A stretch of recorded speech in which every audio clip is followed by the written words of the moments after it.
Assalamualaikum warahmatullahi wabarakatuh.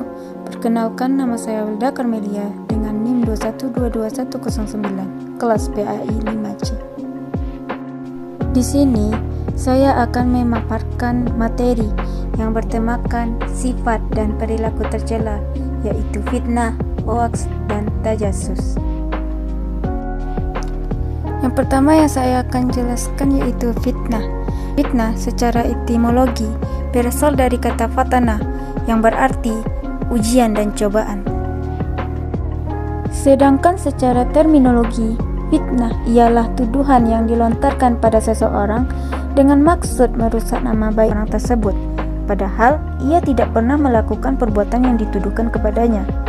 Fitnah ini berarti perkataan bohong atau tanpa berdasarkan kebenaran yang disebarkan dengan maksud menjelekkan orang seperti menodai nama baik atau merugikan kehormatan orang lain. Adapun dalil tentang fitnah yaitu Quran Surat Al-Baqarah ayat 191 yang artinya fitnah itu lebih besar bahayanya daripada pembunuhan.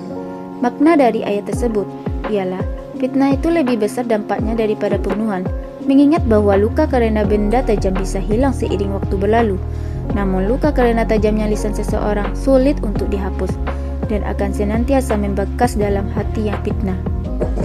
Adapun dampak negatif perbuatan fitnah, yang pertama yaitu merusak hubungan dengan orang lain. Fitnah ini akan merugikan orang lain. Kerugian ini bisa dirasakan secara moral dan material. Dari kerugian ini akan menyebabkan permusuhan antara pelaku fitnah dengan korban fitnah. Mereka akan selisih paham dan saling balas dendam jika tidak menyelesaikan permasalahannya dengan baik. Yang kedua yaitu merusak karakter dan nama baik individu lain. Perbuatan fitnah ini akan merugikan orang lain dan menyebabkan hilangnya rasa kasih sayang, hormat, dan kepercayaan di kalangan masyarakat. Di antara faktor yang menimbulkan perbuatan fitnah ialah perasaan dengki terhadap orang lain. Yang ketiga, menimbulkan ketidakamanan dan saling musuhan. Hal ini ditimbulkan karena perkataan yang dilontarkan telah menjatuhkan harga diri seseorang. Yang kedua yaitu hoaks. Hoaks secara etimologi berasal dari kata if yang berarti berita bohong. Sedangkan secara terminologi, hoaks adalah informasi yang sesungguhnya tidak benar tetapi dibuat seolah-olah benar adanya. Hoaks ini dibuat untuk menggiring pikiran manusia pada pandangan tertentu. Pandangannya akan menyesatkan manusia dan menjauhkan mereka dari kebenaran berita. Adapun dalil tentang hoaks yaitu Quran Surat Al-Ahzab ayat 60, yang mana artinya, sungguh jika orang-orang munafik, orang-orang yang berpenyakit dalam hatinya, dan orang-orang yang menyebarkan kabar bohong di Madinah tidak berhenti dari menyakitimu, niscaya kami perintahkan engkau memerangi mereka. Kemudian mereka tidak lagi menjadi tetanggamu di Madinah kecuali sebentar. Islam melarang menyebarkan berita yang belum terbukti kebenarannya karena akan menimbulkan fitnah di mana-mana. Hoaks akan menjadikan seseorang menjadi tidak dipercaya lagi di masyarakat. Selanjutnya bahaya hoaks. Yang pertama yaitu menyebabkan kepanikan masyarakat. Perilaku membagikan kabar yang belum terverifikasi akan membuat kegaduhan pada orang-orang di sekitarnya. Kabar itu akan menimbulkan kepanikan-kepanikan sehingga berujung berbagai aksi kepada sasaran hoaks. Yang kedua, meretaknya hubungan masyarakat. Adanya hoaks tentang seseorang dan kelompok tertentu. Beberapa orang dan kelompok lainnya akan memiliki stigma negatif sesuai dengan hoaks yang disebarkan. Hal tersebut akan merenggangkan hubungan baik dalam masyarakat. Yang ketiga, membuang waktu dan harta dengan sia-sia. Seseorang yang mencintai hoaks akan merelakan waktu dan hartanya mengalir dengan sia-sia. Ia merelakan waktu dan hartanya bukan untuk mencari ridha Allah, akan tetapi untuk bersenang-senang saja. Yang keempat, dibenci oleh Allah. Tidak akan ada kenyamanan bagi seseorang yang hidupnya hanya menyebarkan hoaks.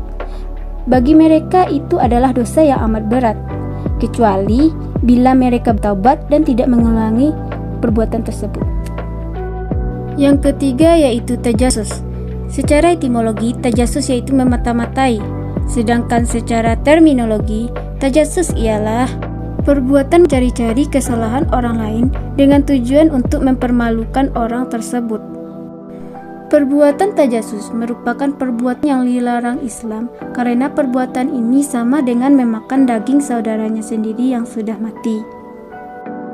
Adapun dalil tentang tajasus, yaitu Quran Surat Al-Hujurat ayat 12, yang artinya, wahai orang-orang yang beriman, jauhilah banyak dari prasangka, sesungguhnya sebagian prasangka itu dosa, dan janganlah kamu mencari-cari kesalahan orang lain, dan janganlah di antara kamu yang menggunjing sebagian yang lain. Apakah ada di antara kamu yang suka memakan daging saudaranya yang sudah mati? Tentu kamu merasa jijik, dan bertakwalah kepada Allah. Sungguh Allah Maha Penerima Taubat, Maha Penyayang. Perbuatan tajasus akan mengundang retaknya hubungan manusia, karena dengan kesalahan-kesalahan yang dicari, aib seseorang akan terbongkar. Selanjutnya dampak negatif tajasus. Yang pertama yaitu dilaknat oleh Allah. Tajasus merupakan sebuah pengingkaran dari perintah saling mengenal, memahami, dan menjamin dari persaudaraan. Yang kedua, hubungan harmonis akan menjadi hancur. Perbuatan mencari-cari kesalahan orang lain akan menguak aib dan rahasia orang lain yang dijaganya. Hal itu akan merusak telinga-telinga orang yang mendengarnya dan merusak mulut dan telinga pelaku. Perbuatan mencari kesalahan orang lain juga akan meretakkan hubungan manusia yang akan menimbulkan perpecahan, perselisihan, dan permusuhan antar individu atau kelompok. Yang ketiga, telinga akan dituangkan cairan tembaga di akhirat kelak. Seseorang yang hendak mencari kesalahan orang lain akan menggunakan inderanya untuk mencapai hasratnya. Ia akan menggunakan mata untuk mengintip celah-celah kesalahan orang lain. Ia akan menggunakan telinga untuk mendengar secara sembunyi-sembunyi perkataan orang lain. Oleh sebab itu, di akhirat kelak, ia akan diancam dengan telinganya akan dituangkan cairan tembaga. Demikianlah pemaparan materi dari saya. Semoga apa yang saya sampaikan dapat bermanfaat. Saya akhiri dengan wabillahi taufiq wal hidayah. Wassalamualaikum warahmatullahi wabarakatuh.